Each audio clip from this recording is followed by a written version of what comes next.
Boa tarde, Gisele. Boa tarde. Para a gente abordar a temática sobre movimentos sociais dentro do eixo LGBTQIAP+, a nossa convidada de hoje é a professora doutora Gisele Castro. Então, Gisele, para começar, eu quero te perguntar se você está atrelada a algum movimento social e por quê? Eu acredito em dois tipos de militância. Uma militância que você participa desses grupos ativamente, indo às ruas, literalmente dando a sua cara a tapa, você participando da organização de eventos, de palestras, e isso é uma militância muito importante, porque é a militância que dá visibilidade ao movimento, e eu apoio todos os tipos de militância, mas não participo diretamente como membro de algum grupo. E o outro tipo de militância que eu acredito que é uma militância também bastante eficaz, que é a minha militância, é a militância que a gente faz levando conhecimento, levando a história de vida, ocupando espaços como mulher trans, em cargos administrativos, em serviços públicos, em cargos importantes, mostrando para a sociedade que a mulher trans ela pode estar onde ela quiser. E quando eu faço esse tipo de militância, primeiro ocupando um cargo e mostrando para as pessoas que as mulheres trans podem, as pessoas que veem uma mulher trans nesse cargo, elas já faz um tipo de educação, que é mostrar para elas que isso também é possível. O outro tipo de militância que eu faço é dar palestras e levar o conhecimento, evitando e prevenindo os tipos de preconceito. Então, para mim, isso é muito importante, As pessoas me chamam para dar palestra, para participar de mesas redondas em algum assunto, para dar entrevistas como essa, que inclusive eu queria agradecer o convite, e porque é muito importante esse tipo de militância. Eu gosto muito de participar e acredito que esse tipo de militância ele também tem a sua importância, não só a participação nos movimentos de luta, que também é muito importante, porque foram graças a esses movimentos de luta que a gente conseguiu alguma coisa via política, via lei, Então esses movimentos são muito importantes porque eles criam a expectativa e a abertura política da nossa fala. E o meu outro tipo de militância também é dentro da minha religião, dentro do que eu acredito em termos espiritualistas, que eu participo de algumas religiões, Então não digo em religião especificamente, mas no contexto espiritualista. Então, uma mulher trans dando uma palestra religiosa, uma mulher trans participando de movimentos religiosos, adentrando dentro de lugares religiosos que não têm esse tipo de público. Então, eu acredito também nessa militância. E um outro motivo de eu não participar diretamente desses movimentos é por falta de tempo mesmo. Eu moro e trabalho numa cidade interior, E a cidade que eu moro e a cidade que eu trabalho, eles não têm esses grupos fixos de militância. Mas apesar disso, eu já participei aqui no interior, na cidade de Remígio, participei de um grupo de militância da Prefeitura de Remígio, que é da Secretaria da Mulher e da Diversidade Humana. E lá tinha um grupo sim, que eu participei lá durante 3 anos do governo passado, da gestão passada da Prefeitura. Então eu participava desse grupo. Então acho que o motivo maior é porque na cidade que eu moro, na cidade que eu trabalho, não tem grupos com essa característica. Os grupos de militância maior, eles são em Campina Grande e são em João Pessoa. E mais em João Pessoa, que é o grupo das mulheres transexuais. E aí o deslocamento, as reuniões, porque quando a gente participa de um grupo desse, a gente tem que ter bastante dedicação pelo que faz, você tem que dedicar suas horas, você tem que ter participação, Não é só falar que participa do grupo, é literalmente estar dentro do contexto, dar o seu apoio, não só o seu apoio de hora, mas o seu apoio intelectual, o seu apoio do que você puder contribuir, o seu apoio né, dentro do grupo. Então, esse grupo maior é em João Pessoa. Existe sim um grupo de Campina Grande, que eu participo, que as Carolinas, por exemplo, as Iaras, por exemplo, né, são 2 grupos que eu participo, mas devido a essas limitações que eu disse, a minha participação é sempre positiva no sentido de querer ajudar, mas não como um membro, né, constituindo a diretoria, constituindo a equipe, por esses fatores que eu expliquei. E há quanto tempo você está inserida na causa LGBTQIAP+. Inclusive, essa sigla, né, ela é uma sigla política, uma sigla importante de militância e que recentemente foi até mudada porque a gente sempre acrescenta grupos dentro do nosso próprio grupo, né? Então, no final, colocou-se um mais para representar todas as outras que não contemplam essas siglas, mas recentemente ela ainda foi modificada, colocou o não binário, os NBs no final, né? E também o P de pansexual. Então a gente tem essas siglas mudando desde a minha época inicial de luta, que era GLS. Então eu sou de uma geração que é uma geração bastante inicial, do início da parada gay, né, de São Paulo, que hoje não é mais parada gay, mas que tinha essa concepção. E hoje já tem uma outra concepção que é elencar e tentar abraçar, acolher todos os segmentos dentro das orientações de identidade de gênero. Então, por que eu estou falando isso? Porque eu sou das antigas, né? Eu sou de uma geração que não tinha políticas públicas voltadas para esse tipo de população, né? Para o nosso grupo, não tinha.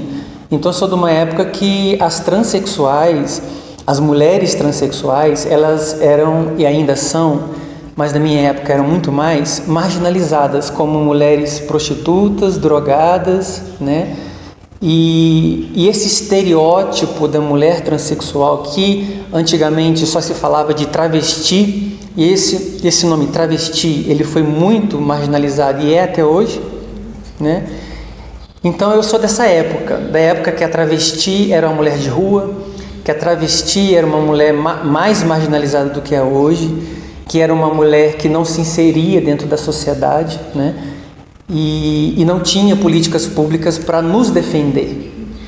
Então eu comecei a minha adolescência, eu estou falando isso na década de 90, né? Comecei a minha adolescência com muitos medos, com muito cuidado, com uma repressão familiar muito grande, uma repressão social muito grande, né? Ainda mais que eu estudei em colégios de freira, colégio católico, e então havia uma repressão muito grande. Então eu sou dessa época, né? A gente está falando da década de 90, há mais de 25 anos atrás. Então desde essa época de 90 que eu já me entendia como mulher, mas eu não podia expressar, né? Não tinha voz para ser quem eu queria ser, por conta dessa repressão que eu sentia, primeiro da família, né? E segundo da sociedade. E depois eu entrei na faculdade, me formei, mas não conseguia, né, ter voz como mulher. Então eu me formei reprimida, como me entendendo naquela época como homossexual, mas mesmo assim eu só era, a gente falava que uma coisa que hoje a gente nem tem isso, mas assumir, né, se assumir. Naquela época a gente tinha a necessidade de se assumir, uma coisa que hoje a gente discute muito isso, né? É necessário se assumir. Assumir o quê? Então naquela época eu me assumia como homossexual para mim e para alguns amigos, porque eu tinha medo, se eu assumisse isso para todo mundo, qual seria a reação das pessoas? Então eu escondia da família, escondia da sociedade, escondia inclusive da universidade, que eu fazia medicina veterinária na Federal do Rio de Janeiro, e lá eu tinha medo de falar, e essa minha condição à época, ela fechasse portas para projetos, para estágios, né? Essa era a minha concepção, porque a gente tem que entender que a realidade de 25 anos atrás é totalmente diferente da realidade que a gente tem hoje. Então você me pergunta assim, quanto tempo você está, né? Há muito tempo, não existe um tempo cronológico específico, mas eu acredito que desde o momento em que a gente se entende, em que a gente começa a se expressar, a gente já está fazendo militância, a gente já está dando exemplo, né? E eu sempre acreditei nesse tipo de militância, a militância do exemplo. Não que eu sou uma pessoa, você é isso, é aquilo, em termos de uma pessoa assim, sendo um exemplo a seguir, não é isso. É que dentro do que eu acredito como ser humano, sabe, como uma pessoa que tenta lutar pelos seus direitos, mas ao mesmo tempo tem limitações, como todo mundo tem as suas limitações, eu acredito que o exemplo das suas atitudes, eu acho que isso é a grande militância do ser humano, né? E eu gosto muito de escutar os nossos grandes avatares que a gente teve aqui na Terra. E um dos avatares que a gente teve aqui na Terra foi Gandhi. E ele dizia isso: se você quer a paz para o mundo, seja você a paz, né? Então comece dentro de você o que você quer para o mundo, o que você quer para o outro. Então eu comecei a interiorizar esse estado espiritual, que eu digo assim, né? Porque dentro de mim tinha um conflito muito grande, dentro de mim borbulhava a mulher, borbulhava a minha identidade e ela simplesmente não conseguia sair. Então eu tentei internalizar esse movimento de paz e tentei, com esse movimento, ir devagar, né? Não fazendo uma revolução violenta, como algumas pessoas acreditam que esse tipo de militância leva a alguma coisa, né?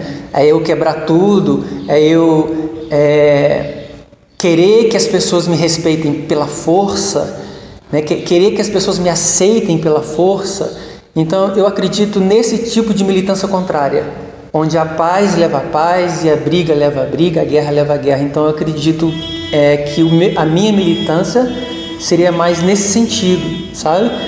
De querer ser ou ter algumas atitudes que eu acho que são condizentes com a atitude do ser humano, independente se ele da orientação sexual, da identidade de gênero que ele tenha. E como é que você analisa o movimento hoje em dia, atualmente? O movimento, para mim, ele tem duas faces, né? Como eu acabei de falar, uma face radical. Então, assim, eu, Gisele, não concordo com nada que é extremista. Então, por exemplo, se a gente for falar de política, né? Porque o movimento é um ato político. Então, a gente tem aí a sociedade dividida em esquerda e direita, né? Então, se você pegar os extremistas de esquerda, eu não concordo. Se você pegar os extremistas de direita, pior ainda, né? Então, eu acho que os extremos, eles, na minha opinião, tá? Os extremos, eles não são ideais, né? Eu sou professora de patologia, a gente estuda que as doenças, elas são um desequilíbrio. E hoje a Organização Mundial da Saúde, ela tem o conceito de saúde como equilíbrio. Então eu acho que esse conceito de equilíbrio eu levo para todas as vertentes da minha vida, não só da parte física, mas da parte mental e da parte espiritual. A gente tem que ter equilíbrio, né? Por exemplo, você é uma pessoa religiosa, né? Tem uma religião, e você sai atacando as outras religiões, falando que a sua é melhor, falando que a do outro não presta e que só a dele é que vai salvar. Então, o radicalismo, o extremismo, eu acredito que não seja o caminho. E eu vejo, na atualidade, muitas pessoas extremistas, né? Inclusive, né, esses anos que se passaram, desse governo que se passou, a gente viu muito isso, né? A violência extrema, a gente viu os atos de vandalismo. Então eu não estou falando de política, ou não estou tomando partido nenhum, né? Eu estou falando de extremismo. Então eu acho que no movimento é assim, tudo que for um movimento de violência, né? De ir, por exemplo, às ruas e quebrar as coisas, fazer vandalismo, eu acho que esse tipo de militância não é o caminho, na minha opinião. E a gente sempre tem que pegar, na minha visão, esse equilíbrio, né? Qual é o ponto de equilíbrio? Eu tenho as minhas os meus pensamentos, né? Eu tenho as minhas vivências, eu tenho o meu sentido da vida, eu tenho as minhas preferências. Tudo isso cada um tem, mas é preciso respeito. Então a gente luta tanto pelo respeito, né? A gente levanta uma bandeira do arco-íris, uma bandeira das pessoas trans e pedindo respeito. E quando a gente vai às ruas e tem esse extremismo, a gente não tem respeito. Então como é que eu posso pedir respeito se dentro das minhas atitudes eu não tenho respeito? Então, tirando essa parte, é um movimento que a gente não sobrevive sem ele, né? Esse movimento, que é um movimento mais equilibrado, um movimento mais pacífico, ele visa, na minha visão, duas coisas importantes. Visa várias coisas, mas duas coisas importantes. Primeiro, ter inclusão de projetos políticos, de leis, né, governamentais, que lutam pela nossa causa, da gente ter amparo legal, né? Então, esses movimentos, ele tem esse objetivo de trazer amparo legal para as nossas demandas, que são muitas, né? Que se baseia principalmente na violência psicológica, violência física, violência sexual, né? No assédio, a moral, o assédio sexual. Então, o primeiro é isso, trazer essa política pública. E o segundo é levar conhecimento, né? Esse conhecimento que a gente leva é para evitar o preconceito. Então a gente está numa fase do planeta, né, que a gente está passando por um momento em que se fala que o preconceito ele está melhorando, e na minha visão a gente está regredindo com relação ao preconceito, sabe? Porque antigamente o preconceito ele tinha, mas era um preconceito talvez um pouco mais velado e as mídias não traziam, né? Hoje em dia a gente está vendo que a mídia está trazendo esse preconceito, a gente não está tolerando mais, e parece que esse preconceito ele está vindo à tona com mais força, né? Inclusive pelo extremismo de alguns grupos políticos. E então acho que esses movimentos de luta eles são imprescindíveis para levar conhecimento, levar esclarecimento para as pessoas e levar principalmente essa luta que para nós é uma luta eterna, que é a luta contra o preconceito. E como você enxerga essa luta tanto aqui no Brasil como no interior paraibano?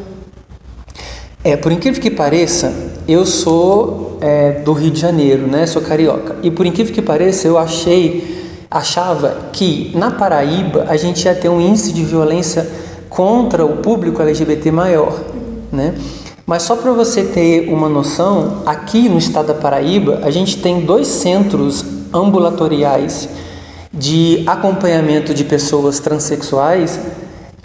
No estado da Paraíba a gente tem 2 ambulatórios que são maravilhosos. São ambulatórios que faz o acolhimento, que faz o acompanhamento psicológico, que faz acompanhamento psiquiátrico, de saúde, exames de sangue, acompanhamento com endocrinologista, urologista, ginecologista, né, e assistente social.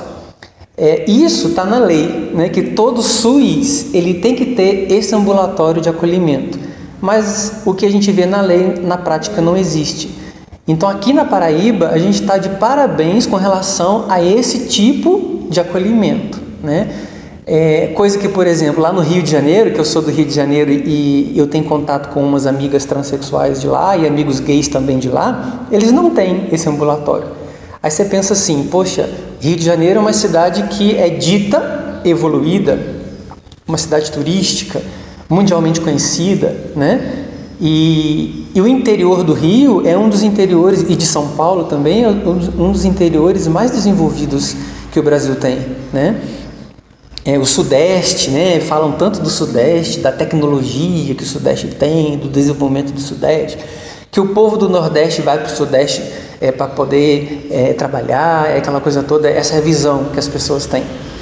Mas nesse campo, né, do nosso movimento, a Paraíba, não só com a política, mas com a violência, né, por incrível que pareça, ela é mais desenvolvida nesses termos de acolhimento, do ambulatório, dos cuidados da saúde, muito mais do que o próprio Rio de Janeiro.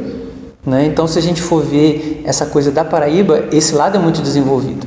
Agora, violência a gente tem, né, em todo lugar. Agora, existe uma violência direcionada às mulheres transexuais que ela tem que tomar destaque.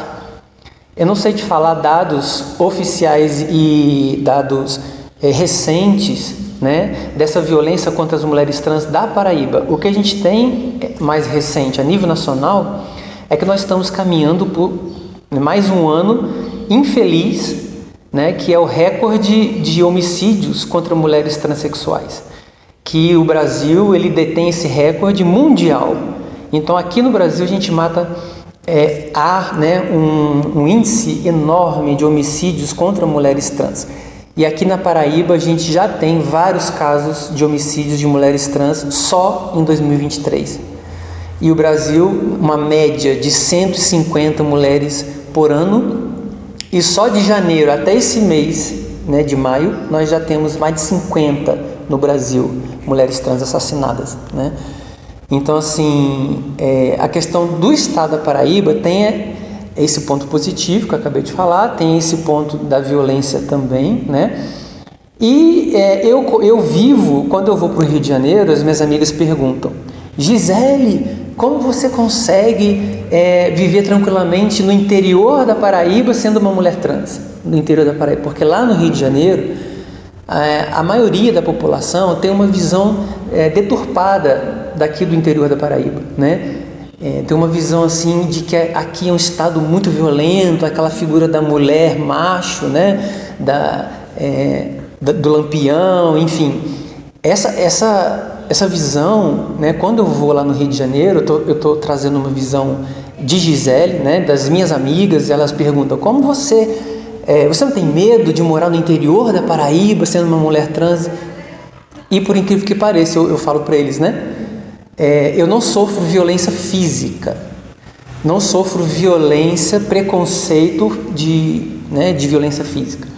Eu sofro o que todas as mulheres, e aí não é um privilégio, entre aspas, da mulher trans, né? As mulheres cis também sofrem com isso, que é o assédio sexual, o assédio moral, né? Que no caso das mulheres trans existe um fator que piora isso, né? Que é a sexualização da mulher transexual, por ela ter esse estereótipo da sociedade da visão da mulher da vida, né? A mulher prostituta, essa visão que a sociedade tem das mulheres transexuais, das travestis. Então existe sim uma violência sexual direcionada a esse público, né? Principalmente a violência sexual, o assédio sexual, mas que isso a gente também vê, né, nas mulheres cis, as mulheres cisgêneras, que a gente tem aí um índice de violência contra as mulheres de uma maneira geral muito grande, né? Então o estado da Paraíba, eu não sei te dizer dados oficiais e recentes, né? Mas o que eu vejo é isso, a gente tem uma violência direcionada sim, inclusive a minha fala não representa a maioria das mulheres transexuais, porque a minha história de vida é um pouco diferente da maioria das mulheres transexuais, né? Porque a maioria dessas meninas, elas não tiveram o acolhimento de família, de emprego, de estudo, de escola que eu tive. E eu sou de uma outra geração, né? Onde eu tive que me reprimir, me sustentar, criar as minhas bases sólidas de estudo, de emprego, para depois querer ser a Gisele que eu sou hoje. E hoje em dia as mulheres, elas têm uma política assim que ampara, e elas não querem fazer isso que eu fiz. Elas não querem se reprimir. Eu me reprimi, por exemplo, 30 anos da minha vida para poder ser a Gisele que eu sou hoje. E muitas mulheres, elas não têm nem o lado psicológico para poder aguentar uma repressão dessa, né? E elas querem primeiro se tornar as mulheres que elas querem ser, para depois lutar pela sua sobrevivência. Aí é que mora o perigo. Então, assim,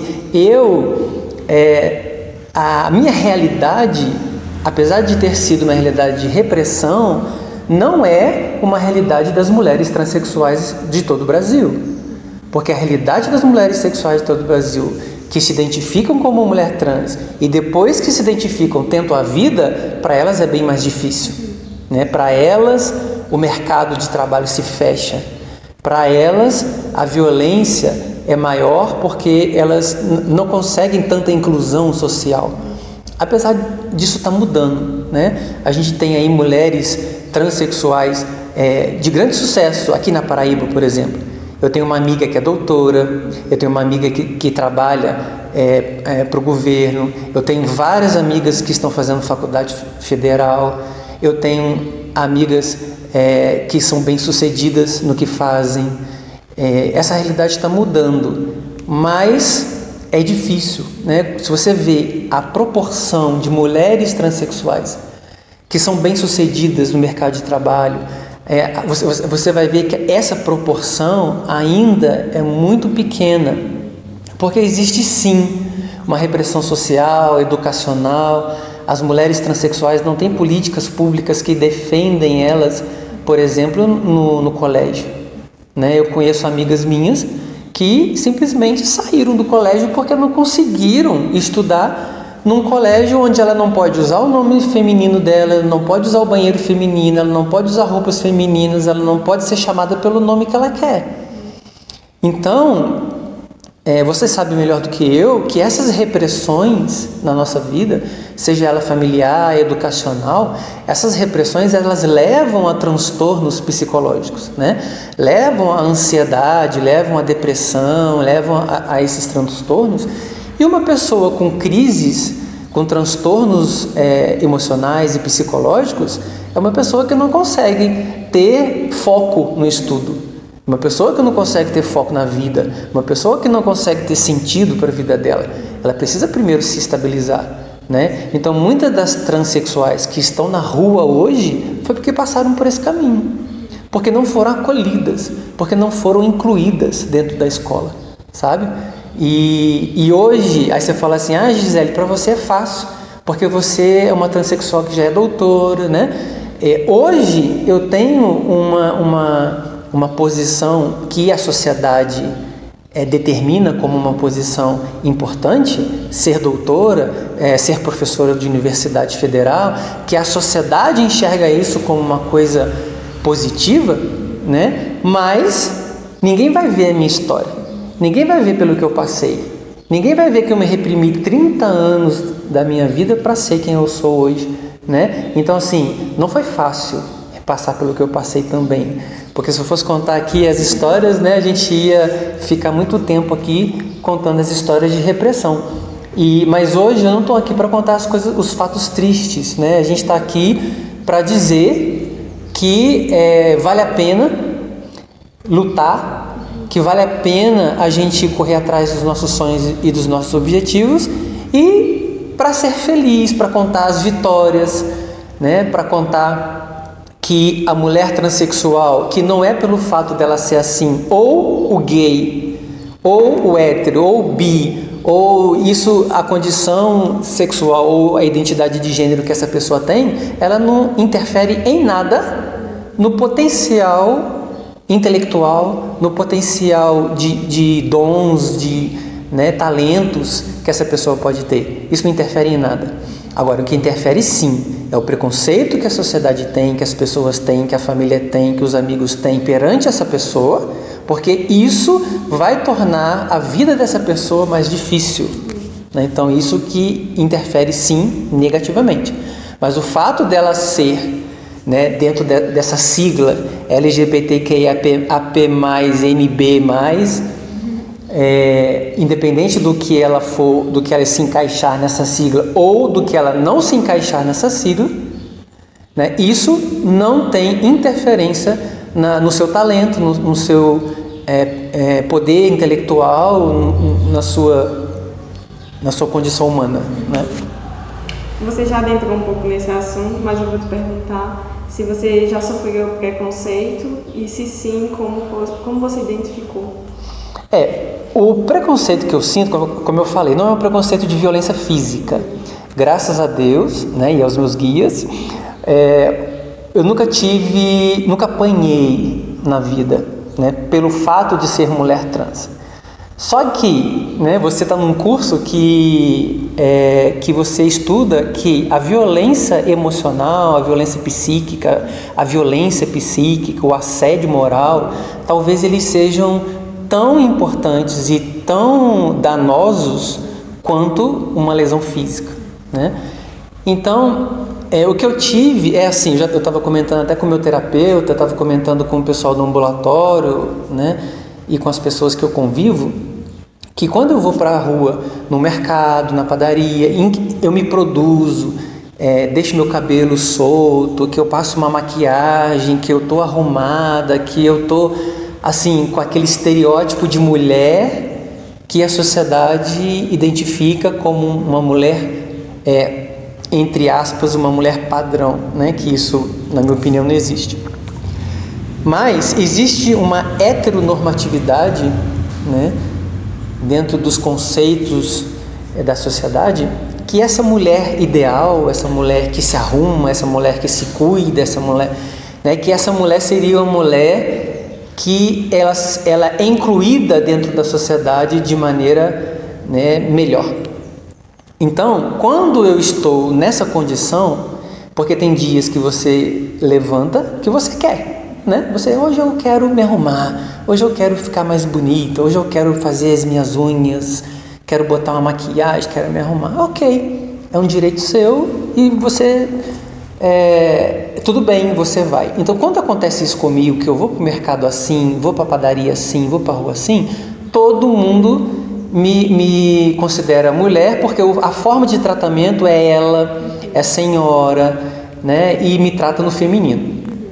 Agora, quando é o contrário, que tem dia que você acorda atrasado, então simplesmente que você acorda, você está sem paciência de se arrumar.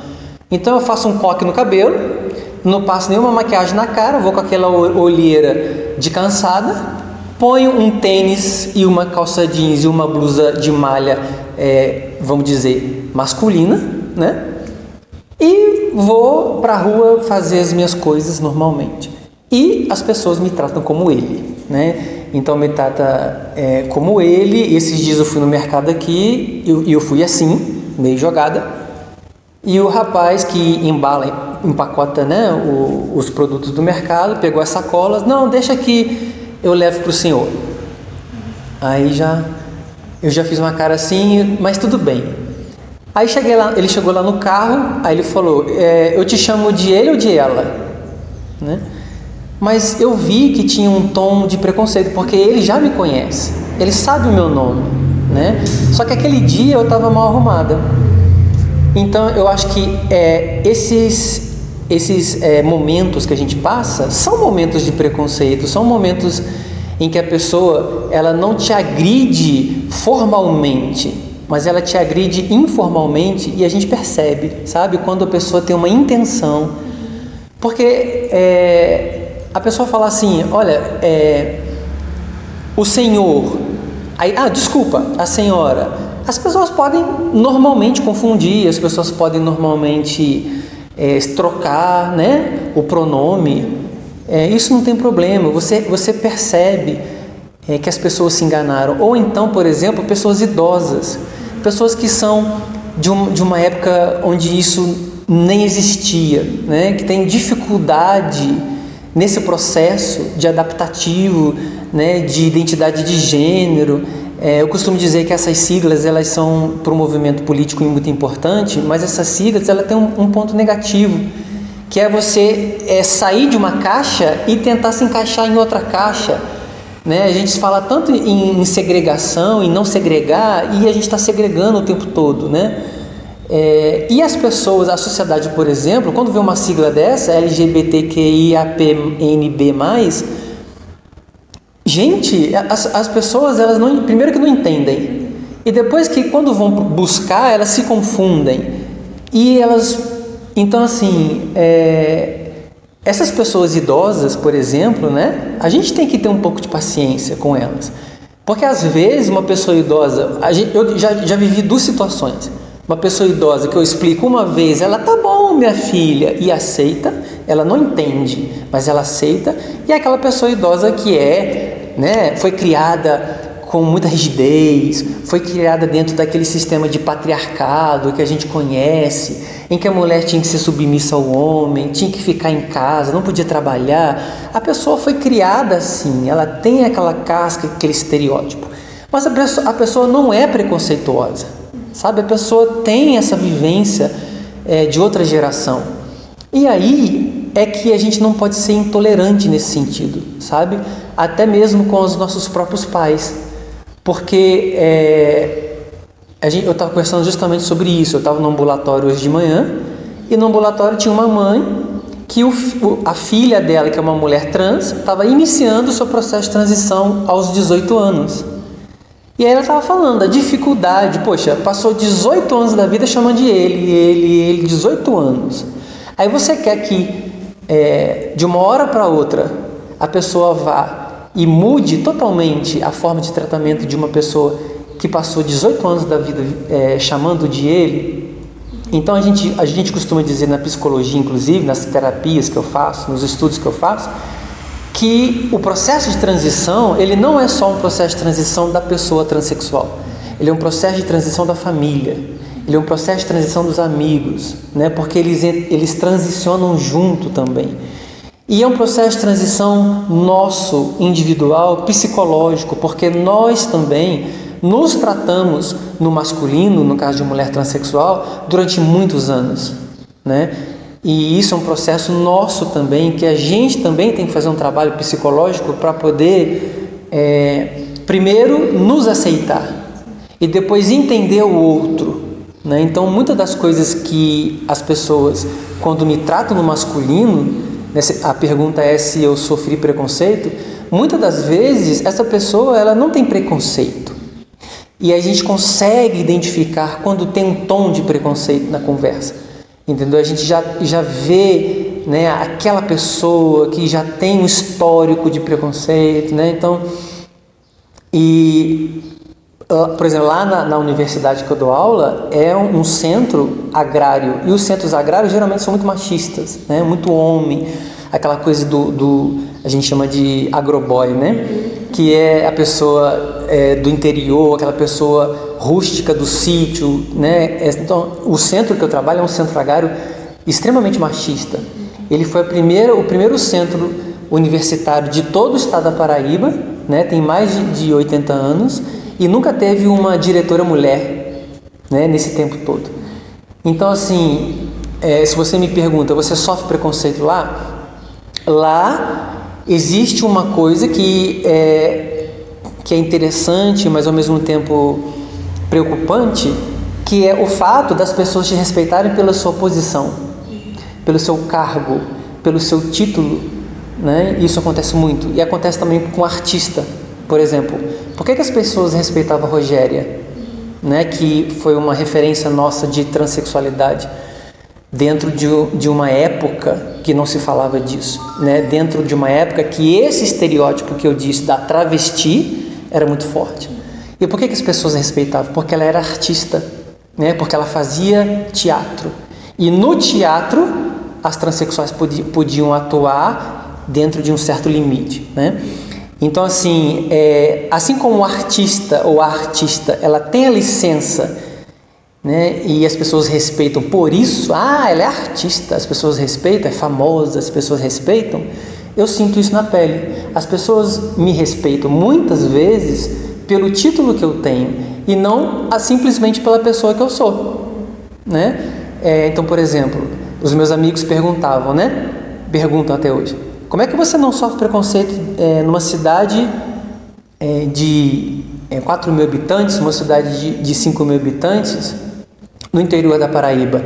Porque lá as pessoas me conhecem como Gisele Doutora, né? Então, o fato dela ser doutora, dela consultar o meu cachorro quando eu levo no hospital, dela ser uma pessoa conhecida e renomada de títulos, aí ela passa a ser respeitada.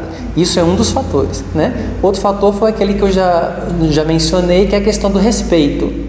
Por eu ser uma pessoa que respeita a outra pessoa, eu também tenho esse respeito de volta. Mas na hora do assédio, na hora de você querer conquistar muitos homens, por exemplo, já faltaram respeito comigo nesse quesito, né, de ser um cara grosseiro, de ser um cara que olhar para mim e já me ligar à parte sexual, né? Então isso, o tipo de preconceito que eu passo é esse, né? A questão do assédio, a questão dessa falta de respeito, da violência psicológica, né? Esse tipo. Mas infelizmente as pessoas respeitam os gays e as mulheres trans pelos títulos, pela posição social que ocupa, né? Mas quando eu saio de Areia, quando eu saio da universidade, quando eu saio, eu sou mais uma. E aí eu vejo, né, esse tipo de retorno das pessoas por ser apenas mais uma. Mas o outro fato, que é um fato que não deveria acontecer, é porque o meu biotipo é um biotipo das mulheres que a sociedade tende a ter menos preconceito. Porque eu sou alta, eu sou magra, eu tenho cabelo liso, eu tenho a pele branca, né? E eu tenho uma condição financeira razoável, de uma sociedade de uma classe média. Então, esses quesitos, infelizmente, eles fazem com que a sociedade enxergue a mulher transexual de uma outra forma.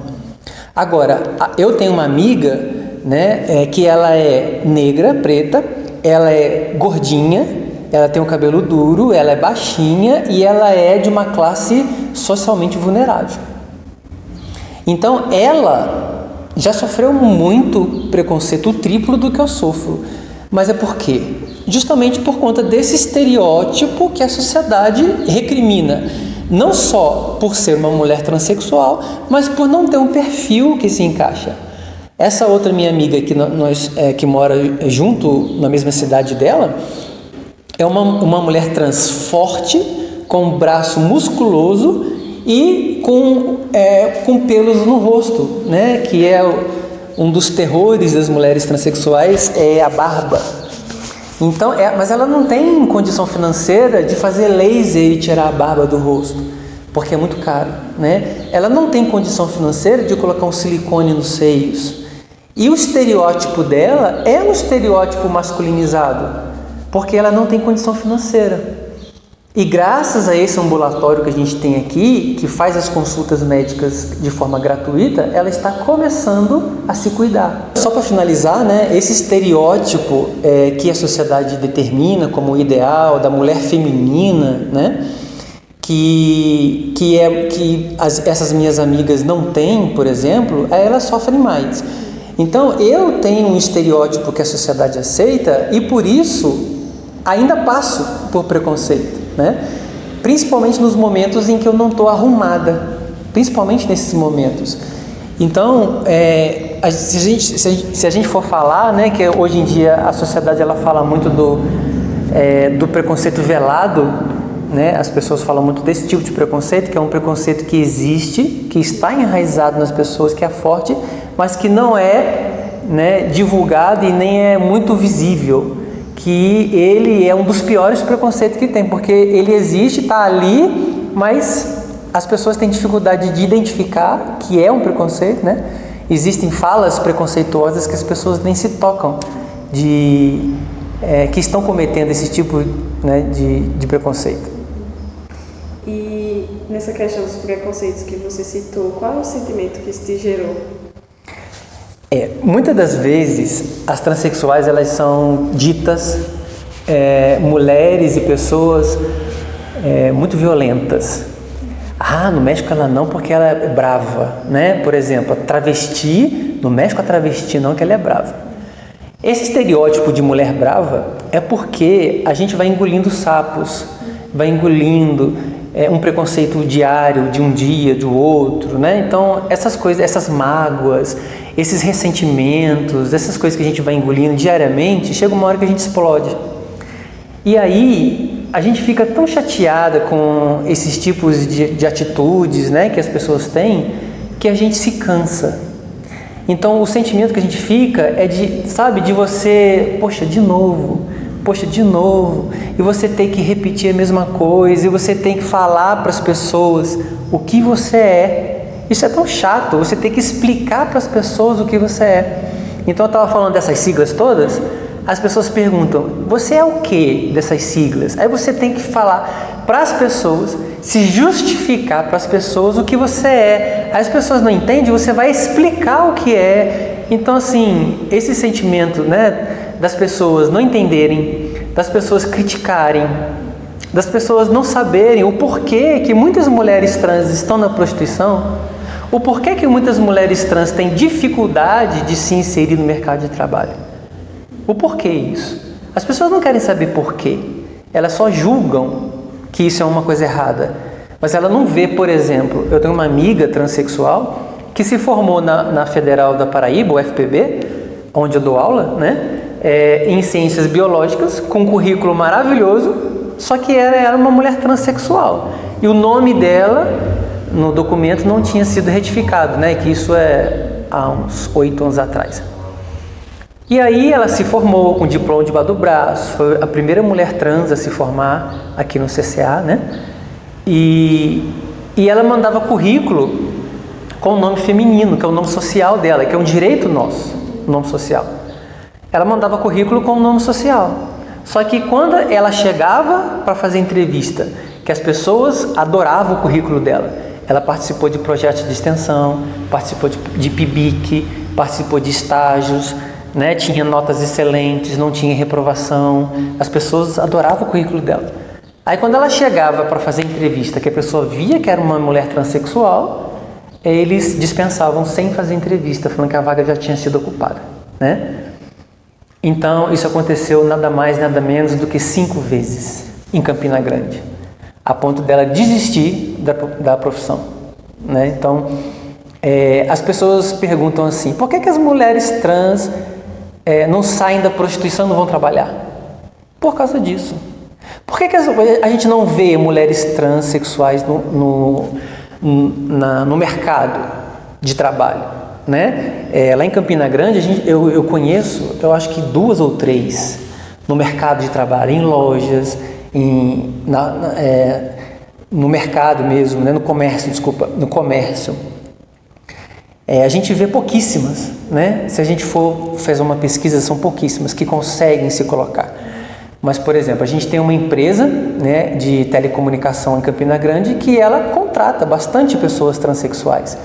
Mas eu estou falando da realidade de mulheres transexuais, né, que é um pouquinho diferente de homens transexuais. Mas que isso é um outro assunto. Mas assim, então as pessoas não querem saber o porquê daquilo. Apenas julgam, né, como uma coisa ruim. E não procuram pesquisar, não procuram se informar. Então, é mais uma coisa dessas siglas, né? O que significa essas siglas todas? As pessoas não querem saber o que significa, as pessoas não param para poder estudar o que significa essas siglas para te entender, né? Inclusive tem uma passagem, um acontecimento que aconteceu no mês passado, né? Que eu e meu namorado, nós somos um casal transcentados, né? Que são 2 pessoas transexuais. Eu sou uma mulher transexual e ele é um homem transexual. E ele estava lá no ponto de ônibus, aí veio uma garota, não foi nem ponto de ônibus, foi na escola de música, né? E veio uma garota e falou do nome dela, não sei o que. Ele falou: nossa, que nome diferente. Ela falou assim: porque eu sou não binário. Mas deixa pra lá, você não vai entender isso. Por uma pessoa transexual, né? Então, olha como é que é a reação das próprias pessoas. Elas já falam para as pessoas, falando que era para deixar para lá, que ela não ia entender, né? Tá entendendo o grau que a gente chega? Uma pessoa não binária falar para uma outra que é não binária, mas que não era, ela não ia explicar porque a pessoa não ia entender. Então a gente já cria um bloqueio dentro da nossa própria classe, das coisas serem difíceis, né? Então você imagina, quem está dentro da classe, dentro do grupo, não quer se explicar porque a gente cansa, sabe? A gente cansa. E aí vem um preconceito, vem um outro, aí você vai se cansando. Então o tipo de sentimento que a gente sente é esse. Um sentimento de que você cansa, um sentimento de irritabilidade, um sentimento de, igual essa menina, ela não quer nem explicar o que ela é, porque ela provavelmente já cansou e as pessoas não aceitam. Como assim você não se identifica com nenhum sexo? Você tem que ser homem ou você tem que ser mulher, você tem que ser assim. E as pessoas, não, porque o não binário é mais difícil mesmo das pessoas entenderem, assim como o bissexual é. Né? É mais fácil dizer que o bissexual é safadeza, né? Ah, você gosta de homem, gosta de mulher, que isso, cara, você é uma safada, você tem que gostar de uma coisa, você gosta das duas coisas, não, isso não é possível, isso é safadeza, isso você quer. Então, a pessoa que é bissexual, por exemplo, que eu já passei por isso, ela sente na pele e ela começa então a desistir desse tipo de situação de educação, sabe? Então a gente cansa, a gente fica irritada, a gente fica constrangida, é muito constrangedor.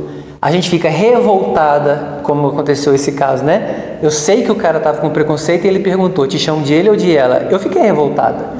Então é esse tipo de sentimento que a gente começa a se deparar. E a gente não pode nutrir isso. Como eu falei no início, eu tento ser paz dentro dessa confusão, dentro desse preconceito. Eu tento ser paz. Então eu busco alguma forma dessa paz em mim se sobrepor a esses sentimentos que você está perguntando que eu tenho.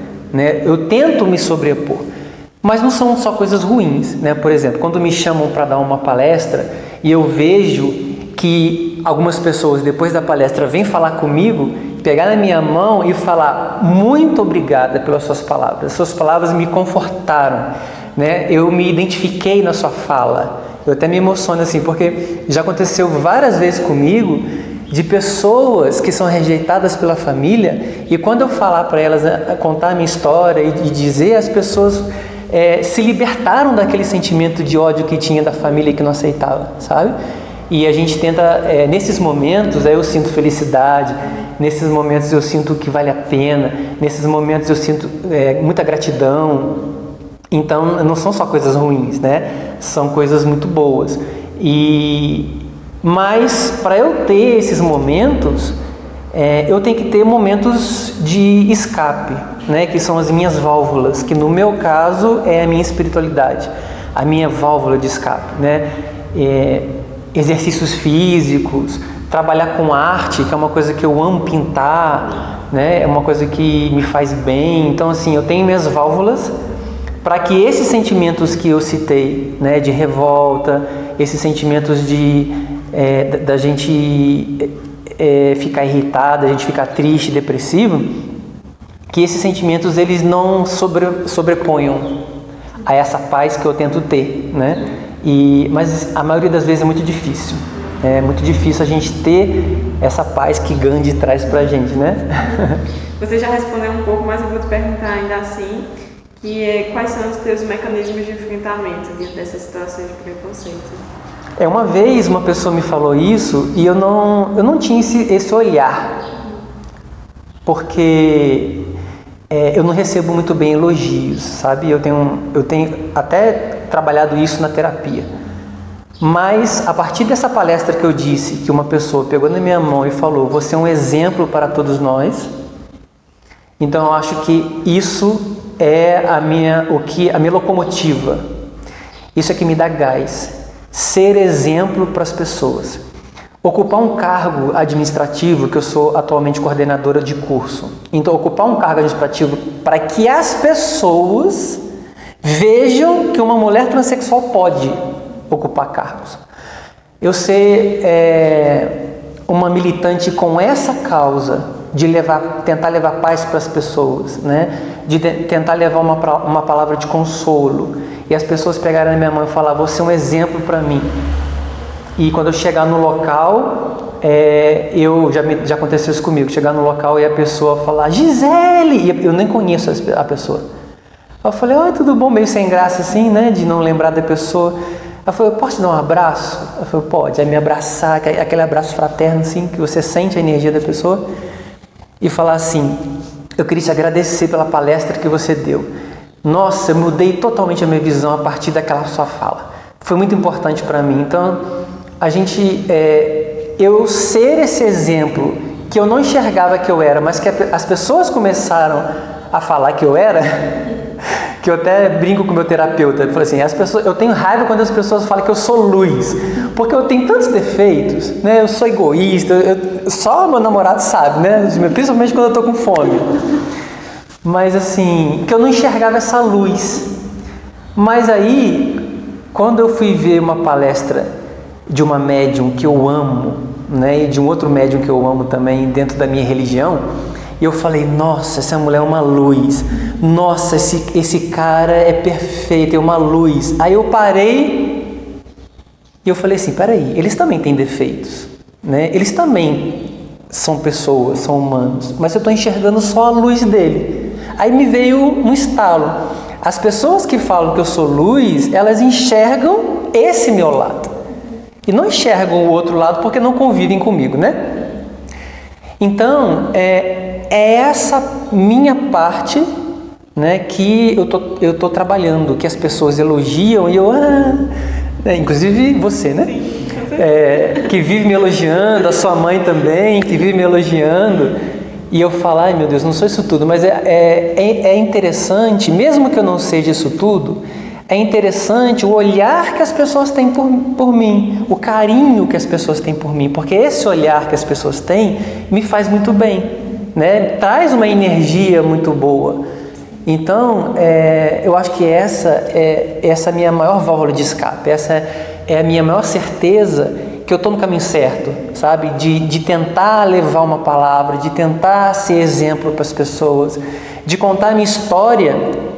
E hoje de manhã lá, com uma mulher transexual aos 18 anos, com a mãe do lado, que normalmente a família não apoia o processo de transição, né? Eu estava até comentando com meu namorado isso, que é muito bonito quando a mãe pega na mão da filha e fala, eu vou com você. Porque a gente não vê isso, né, nas famílias. A gente vê o contrário. Muitas famílias, primeiro finge que aceita, né? A gente tem uma palavrinha que chama tolera. Ela tolera, finge que aceita. E a grande parte das famílias simplesmente não apoiam, falam que não querem, que isso é errado.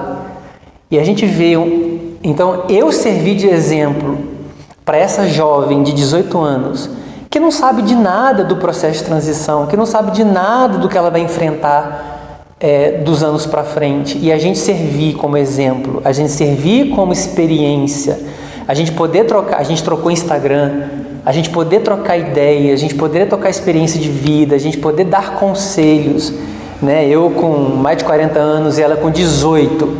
Poxa, o tanto que eu tenho para colaborar com ela, não só na parte hormonal, mas na parte de vivência mesmo, sabe? Então acho que isso é o que me move, isso que me dá mais gás, mais vontade de fazer o que eu faço, que me dá vontade de dar essa entrevista, por exemplo, que eu sei que essa entrevista vai ter um alcance de muitas pessoas. Então é isso que me move, tá? Isso que é cansativo, né? A gente sabe que é cansativo, eu preciso estudar, eu preciso me atualizar, eu preciso estar inserida dentro dos movimentos para não falar besteira, mas eu acho que isso tudo, apesar de ser cansativo, é gratificante, né? Porque a gente vê resultados e eu não quero que as meninas transexuais que estão nascendo agora, que elas passem as mesmas dificuldades que eu passei. Então isso é quem nos move. E você acredita que a internet ela se tornou um meio de disseminação de preconceitos e de mensagens de ódio? Ou você acha que é uma ferramenta de apoio à sua luta? Então, eu comecei a minha fala dizendo do equilíbrio, né?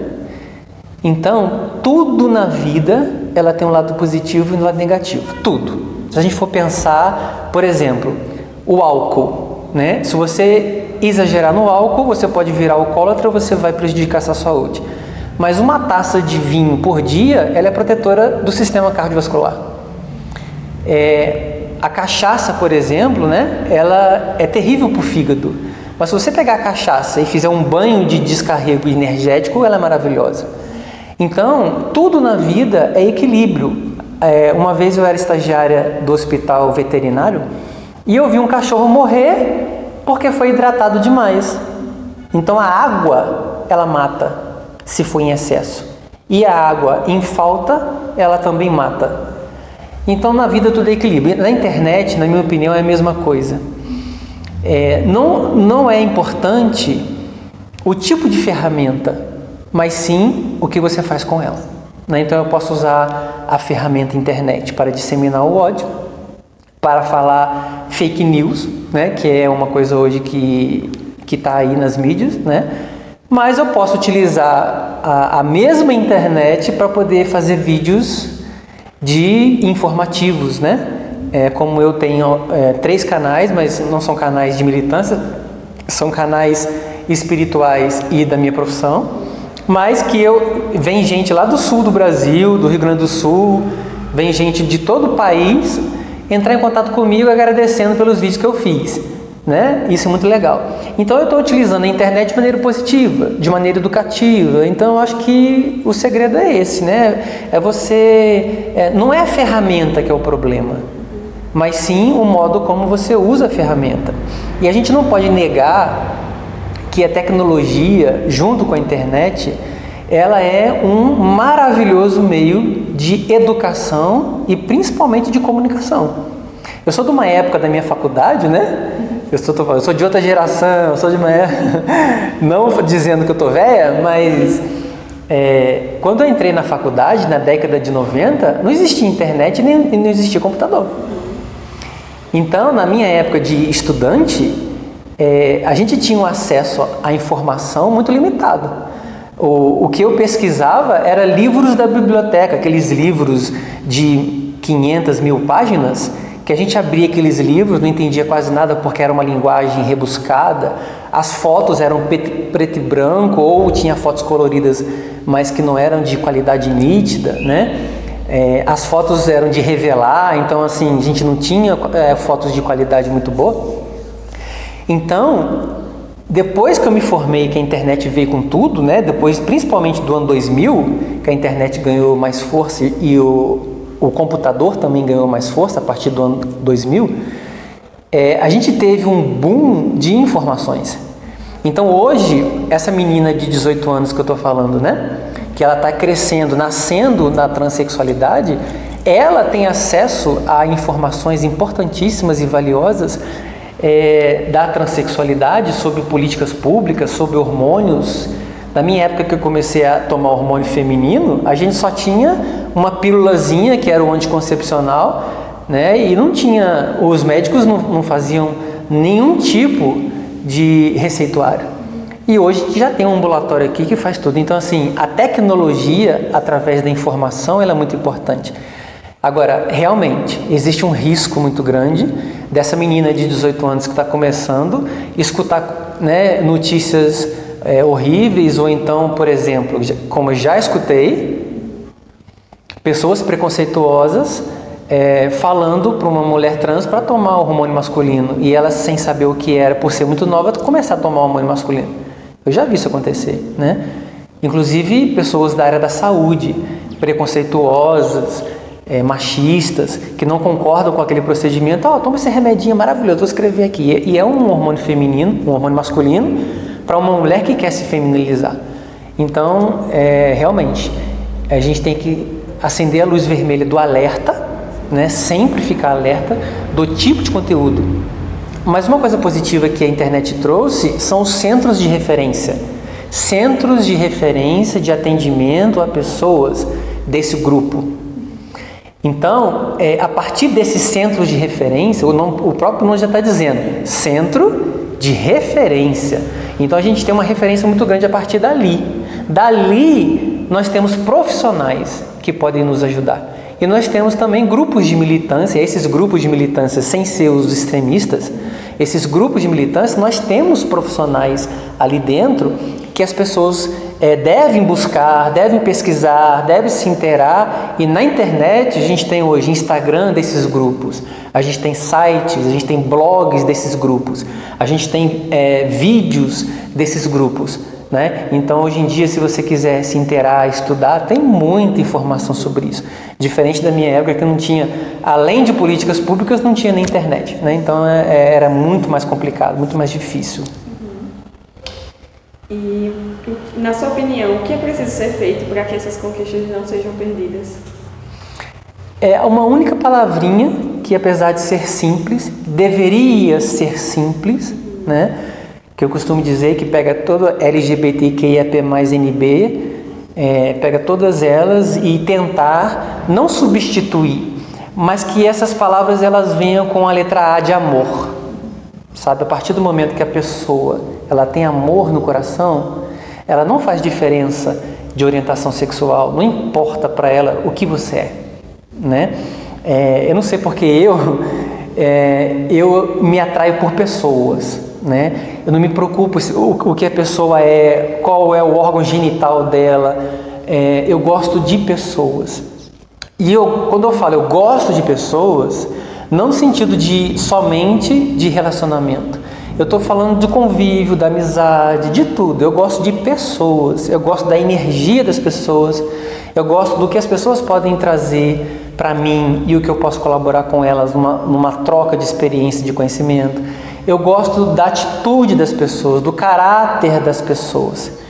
Então, a primeira letra que eu gostaria de colocar, que poderia não substituir, mas ser a nossa bandeira, é o A de amor. E o segundo é H de humano, né? Somos todos humanos. E o que parece é que a orientação sexual, a identidade de gênero dessas pessoas incomoda tanto, a ponto da pessoa se violentar. E aí a psicologia explica muito isso pra gente, né? Se a gente tem raiva de um homossexual, de uma relação homoafetiva, de dois homens fazendo carinho entre eles, né? É porque aquilo tem dentro de mim mal resolvido, né? A psicologia traz isso pra gente, né? E você sabe muito melhor do que eu. Mas assim, olha o absurdo que nós estamos passando. A pessoa se revoltar porque existem duas pessoas se amando. Existem duas pessoas fazendo carinho umas nas outras, que são, no caso, dois homens, que nunca uma coisa choca tanto a humanidade como dois homens se acariciando. Acariciando, não estou falando nem beijando, né? Porque beijando já é o extremo do absurdo da visão da sociedade. Ao contrário da visão machista, duas mulheres se agarrando, se beijando, porque isso é feio para um casal cisgênero heterossexual, também é feio. Duas pessoas se beijando, se agarrando, isso é feio para qualquer um. Mas eu estou falando de carinho, eu estou falando de um beijo no rosto, de um estalinho na boca, né? Olha o absurdo que a gente está falando. É a pessoa se revoltar, a pessoa ficar incomodada com o carinho de dois homens e não se incomodar com um mendigo deitado na rua maltrapilho, uma criança nos sinais do trânsito vendendo doce para ganhar dinheiro, porque os pais estão obrigando a fazer trabalho infantil. As pessoas não se incomodam com isso, mas não se revoltam tanto, né? Se você for ver uma criança no sinal, revolta menos do que dois homens se beijando. Então, isso para mim é falta de amor, sabe? É falta de tudo, né? Mas é porque o amor, a gente estuda isso dentro da nossa doutrina. O amor, ele é a mãe de todos os outros sentimentos, né? Da caridade, do carinho, do afeto, da indulgência. O amor, ele é a mãe de tudo. Então, o que falta nas pessoas é isso. A partir do momento que a pessoa tem amor dentro dela, e eu não estou falando para amar a outra pessoa, porque isso é difícil mesmo, né? Mas eu estou falando você ter compaixão, você ter empatia por todas essas pessoas, né? Saber o porquê que aquela travesti está na esquina fazendo programa. Porque o mesmo homem heteronormativo, casado, com filho, que se diz uma família brasileira, esse homem é o mesmo que contrata a mulher transexual na rua.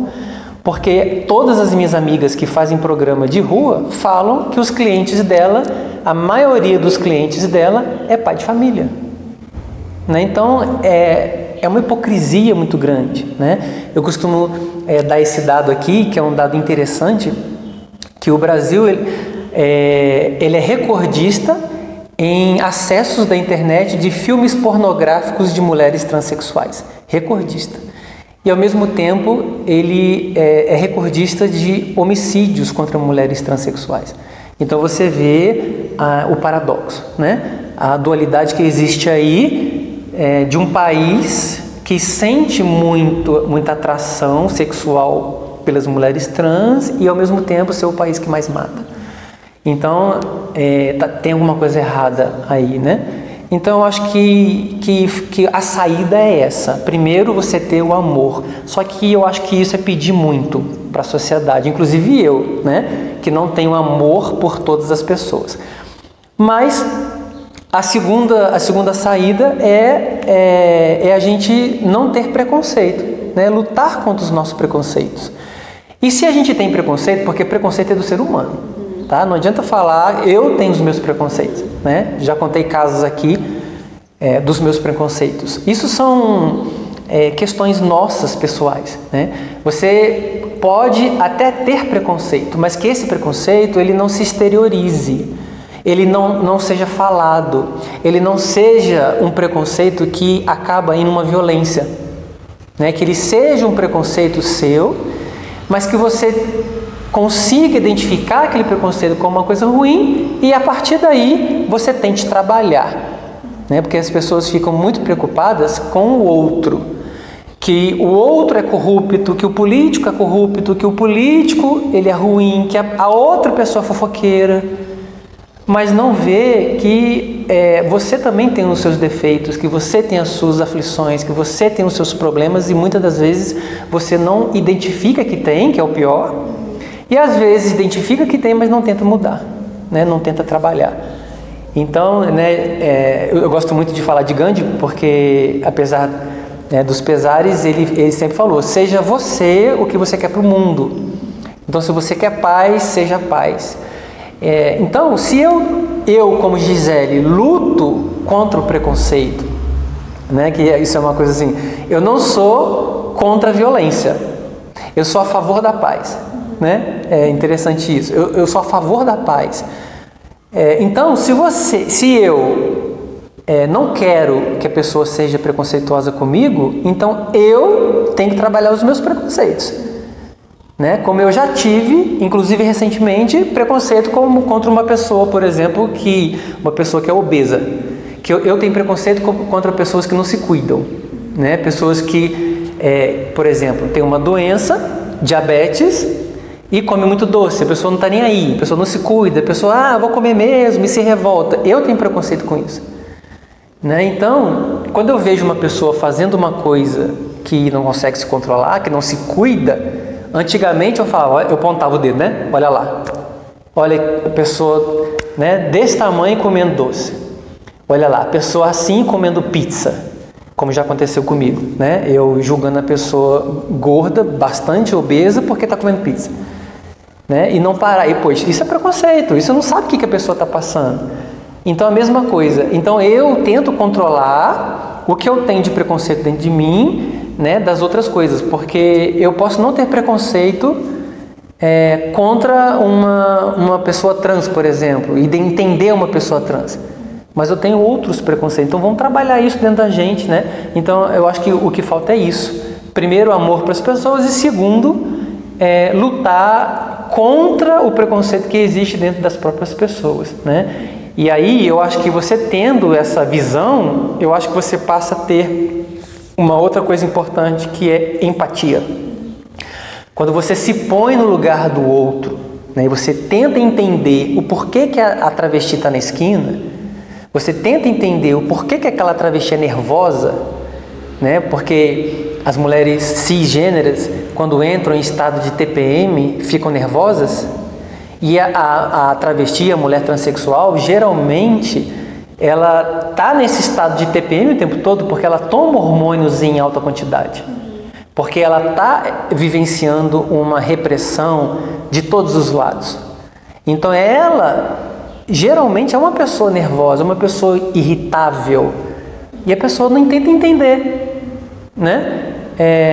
Tenta calçar a sandália dela para ver se o seu pé não aperta. Se você tivesse nas condições que ela tivesse, você também não seria? Né? Então, eu acho que isso é que está faltando. A visão, é se colocar no lugar, é a empatia, é lutar contra os preconceitos e os problemas internos. E, por último, né, o mais difícil de todos, que é o amor. Maravilha. Você acredita que as pessoas estejam mais politizadas, informadas e conscientes? Eu acredito que a consciência ela vem do indivíduo, né? Por exemplo, eu posso querer informar as pessoas e tornar as pessoas conscientes do que é a sigla LGBTQIAPNB+. Eu posso tentar fazer com que as pessoas... Mas e se a pessoa não quiser? E se a pessoa se resistir? E se a pessoa não entender? E se a pessoa... Então, eu acho que o indivíduo, né, ele só se informa, ele só se conscientiza de que ele tem que aprender, de que ele precisa ser mais politizado, se ele quiser e sentir interesse por aquilo. Então eu acredito muito que as pessoas hoje, elas estão politizadas sim, mas de acordo com seus interesses próprios. Aí é que mora o perigo. Porque a gente tem que ter interesse próprio, lógico. Você tem que ter uma ambição que é aquela ambição positiva.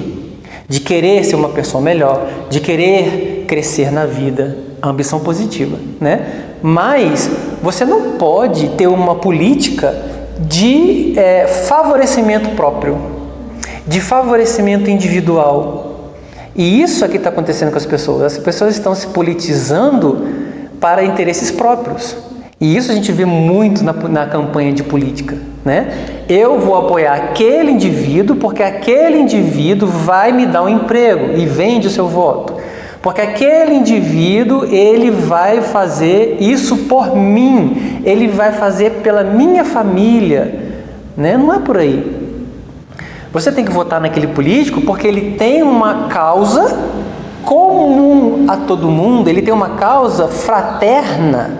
Porque quando a gente fala de fraternidade, geralmente a gente associa a fraternidade à religião, né? Mas não é. A fraternidade é a gente considerar todos iguais perante Deus e perante direito, não falando de religião, mas falando de espiritualidade, mas também de entendermos a equidade das pessoas, que cada um tem a sua necessidade. Sim, nós somos diferentes com relação às nossas demandas, mas nós somos iguais com relação à humanização, com relação aos direitos, com relação a tantas outras coisas, né?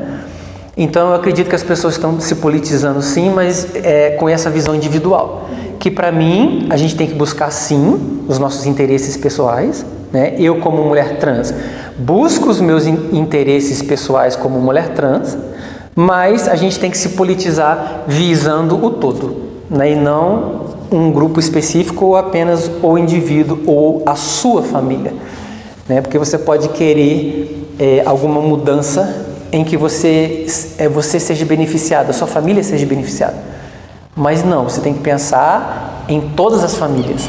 Isso que você está querendo vai beneficiar todas as famílias de uma maneira geral, num contexto político, porque essa é para mim a verdadeira política, é aquela que interessa a todos e não apenas indivíduos. Para finalizar, eu quero te perguntar como é que você vê o futuro da causa e quais são as suas expectativas.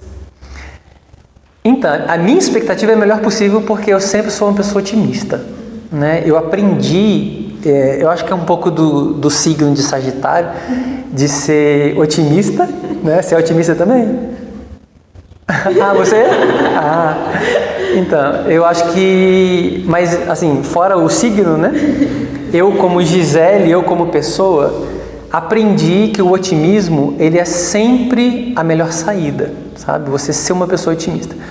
E eu estudo a parte de energia, eu estudo a lei da atração, eu estudo a quinta essência, a lei da atração, e eu acho que tudo aquilo que você pensa, você atrai, né? Você vive aquilo, você atrai. Então, eu aprendi a ser otimista. Então, as minhas expectativas são sempre as melhores. Antigamente, a gente não tinha leis que protegiam essa classe. Hoje já tem. Antigamente, nós não tínhamos ambulatórios. Hoje a gente já tem. não tinha direito a nome social, não tinha direito a quase nada. E a gente já tem hoje muitas políticas públicas, não fazendo proselitismo político, mas graças a alguns governos que tiveram no passado, como, por exemplo, o governo Lula. Eu não estou aqui defendendo o Lula. Acho que todo político tem o seu ponto positivo, o seu ponto negativo, mas a gente não pode negar que foi durante o governo Lula e Dilma que as políticas públicas voltadas para a nossa classe saíram do papel, né? Foram colocadas em prática. Isso ninguém pode negar. E que foram atentadas e foram desconstruídas nesse último governo. Mas sem entrar nesses detalhes políticos, eu sempre tenho esperança, otimista, né? Mas eu costumo dizer o seguinte: dentro da nossa própria classe, do nosso próprio grupo, nós temos brigas, revoltas e preconceito dentro da nossa própria classe. Então essas siglas LGBTI e assim vai, essa sigla, ela representa um grande número de pessoas que têm a sua diversidade, né? Aí, sabe o que acontece? Quando eu comecei nesse meio, né, eu pude conhecer o meio da nossa classe dentro das boates, dentro das festas, dentro da nossa convivência de amizades. Eu comecei a conhecer. E eu me deparei com uma situação. Aquelas, a gente chamava assim de gayzinhas, né? Sem ser um termo esdrúxulo. Aquele gay que era mais afeminado, que as pessoas preconceituosamente chamavam de afetadas, aquela bichinha afetada, que as pessoas utilizavam essa denominação de maneira muito preconceituosa. Esse grupo de pessoas que eram homossexuais mais afeminados, digamos assim, eles sofriam preconceito dos gays que eram menos afeminados. Isso era um exemplo. Um outro exemplo era as transexuais. As travestis, dentro do grupo, sofriam preconceito dos próprios homossexuais, né? As lésbicas, que eram mais masculinizadas, que o povo chama preconceitualmente de caminhoneiras, de machona, né? Elas sofrem preconceito com as lésbicas que são femininas, que são mais femininas. Então, você pergunta assim, qual a sua expectativa, o que você acha do futuro? E eu sempre trago essa mensagem. Enquanto a nossa própria classe não quebrar isso, já quebrou um pouco, mas ainda tem muito. Enquanto o homossexual mais másculo, ele não tiver preconceito com o homossexual afeminado, enquanto a lésbica feminina não parar com preconceito contra a lésbica mais masculina, enquanto as travestis não passarem por preconceito dentro de boates gays que sofrem, eu senti isso na pele, e entre os próprios grupos. Uma vez eu estava numa boate em Recife, que é uma boate maravilhosa, né, chamada Metrópole. Essa boate é sensacional, que ela mistura bastante os públicos, sabe? E eu estava lá, tinha um grupo de mulheres transexuais. Todas elas faziam um programa, né? E eu já falei aqui que estou falando, não justificando o fato de elas serem garotas de programa, e já falei aqui que a justificativa as pessoas não entendem, né? Mas que é uma profissão como outra qualquer, não estou aqui julgando, eu só estou falando que elas eram. E chega eu, né, uma mulher que não trabalhava com programa, formada, doutora, professora de federal, e um amigo meu homossexual foi me apresentar para esse grupo. Quando chegou lá, ó pessoal, essa aqui é a Gisele. As meninas pararam, era um grupo de 4, 5 meninas. Elas pararam de conversar, olhou para mim, já com uma cara meio assim, porque eu não faço parte daquele estereótipo que elas faziam, né? E aí apresentou e esse meu amigo teve a infeliz ideia de falar. Infeliz para elas, né? Essa aqui é a professora Gisele. Ela é lá da Paraíba, né? Eu estava morando em João Pessoa na época, moro em João Pessoa, e ela é professora da universidade. Para quê? Aí tá. Aí meu amigo foi embora e eu fiquei conversando com elas. Elas mudaram totalmente. Das 5, 3 saíram na hora com cara feia, batendo o pé e xingando, falando coisa para mim, e as outras 2 começaram a debochar. Quer dizer que você não trabalha não? Você não trabalha na nossa profissão? Se você não faz? E começou, eu nem lembro mais o que elas falaram, porque eu não guardo as coisas que me magoam, né? E eu só sei que elas ficaram com raiva, né? Debocharam, falando que duvidava que eu não fizesse o programa por fora, né? Que eu estava mentindo. Uma lá falou, doutora, saiu, e falava que eu estava mentindo, que eu estava falando aquilo só para querer ser melhor do que elas, né? Então, assim, eu não julgo elas por esse fato, porque foi a maneira com que é muito difícil, a maneira com que algumas transexuais são criadas, expulsas de casa, sem perspectiva de vida, sem ter para onde ir, né? Muitas delas sendo julgadas, sendo agredidas. Então, esse termo travesti é um nome de luta, sabe? Que é elas que deram a cara a tapa para os movimentos virem. Então, eu não julgo por elas ter passado por isso, porque a gente sabe o quanto sofrido elas podem ter passado. Mas pode ser também pessoas transexuais preconceituosas, pode ser também. Mas eu só estou dando um exemplo do que eu acho de qual é a saída. Para mim, essa é a saída. A saída é quando a nossa própria classe não ter mais, ou minimizar esses bloqueios, esses preconceitos, né? De, por exemplo,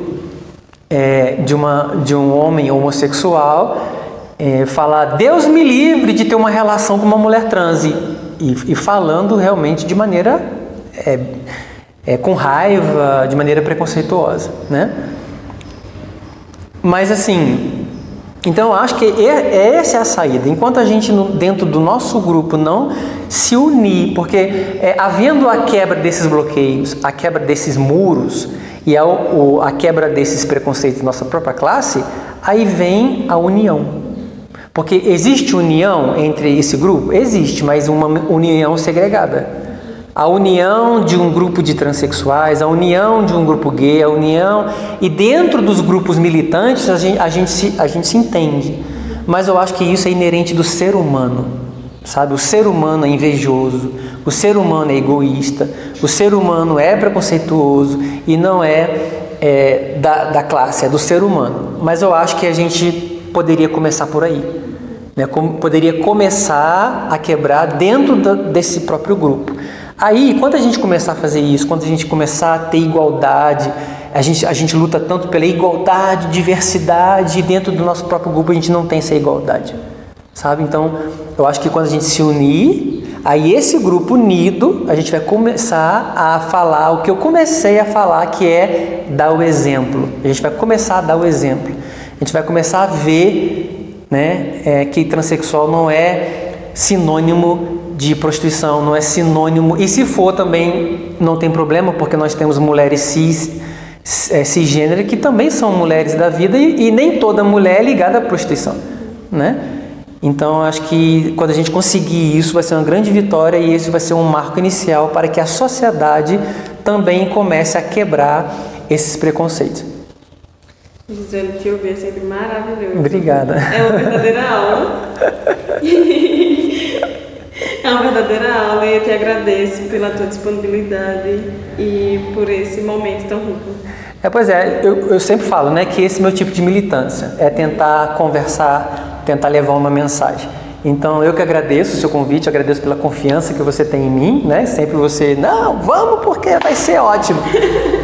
E agradecer e parabenizar né, parabenizar pelo seu trabalho. Você é sempre preocupada, né, como uma mulher que não é do grupo, não diretamente, mas é uma mulher que sempre está preocupada com as causas do preconceito, né? E a gente vê muito bem isso. E eu fico muito feliz que mais uma psicóloga esteja sendo formada com essa visão, uma visão humanista, que a gente precisa de profissionais como você, tá? Então, parabéns, e eu estou sempre à disposição para quando você precisar de alguma conversa, de alguma ajuda, e se eu puder contribuir com alguma coisa, é só chamar.